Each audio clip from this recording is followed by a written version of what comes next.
President, first I want to thank all of the first responders who helped to protect this sacred chamber today, protect those Electoral College ballots.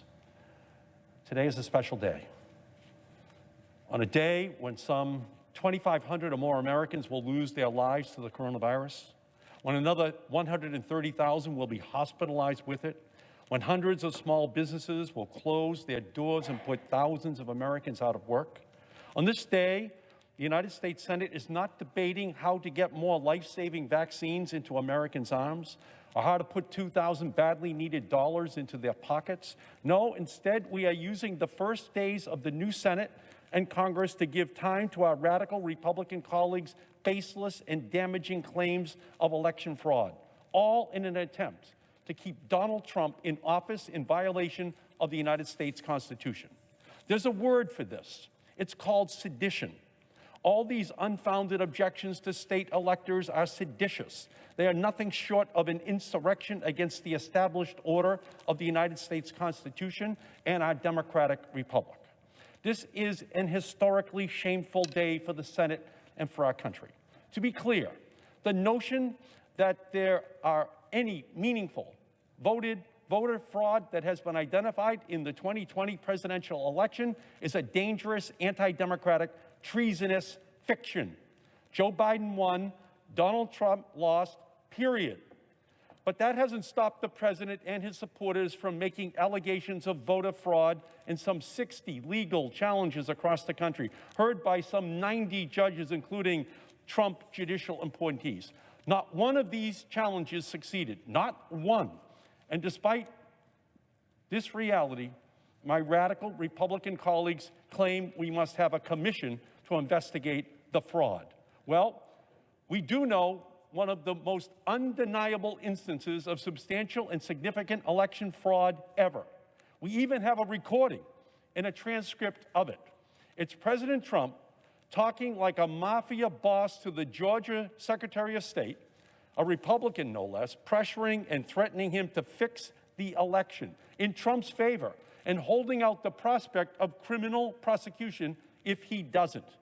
Find me 11,780 votes, Trump said. Well, someone should find Donald Trump a real lawyer and measure him for an orange jumpsuit, because the list of statutes that this latest shocking presidential phone call may violate is too long to recite.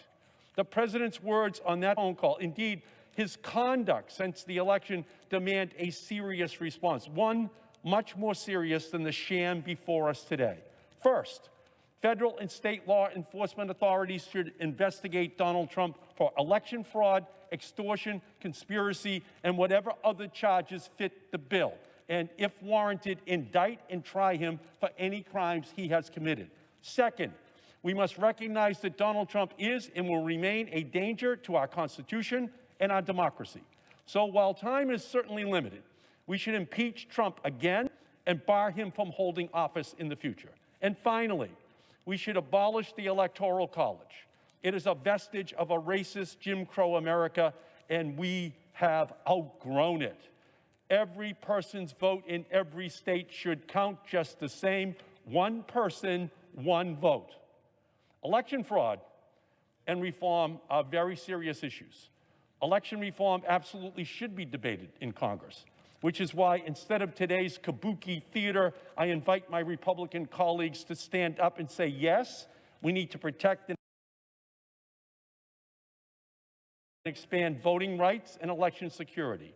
We need automatic voter registration. We need online voter registration. We need same-day voter registration. We should make Election Day a federal holiday. We should restore voting rights to people with prior felony convictions. We should support independent redistricting commissions.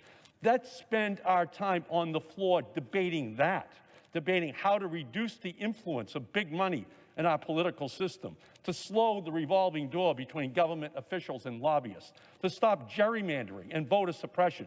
That's the real election reform that we should be debating and supporting, not these shameful, craven, baseless objections. More than 350,000 Americans have died from the coronavirus. That is the truth. Nearly 8 million people have fallen into poverty because of the economic crisis caused by this virus. That is the truth. Wearing a mask saves lives. Vaccines are safe and effective.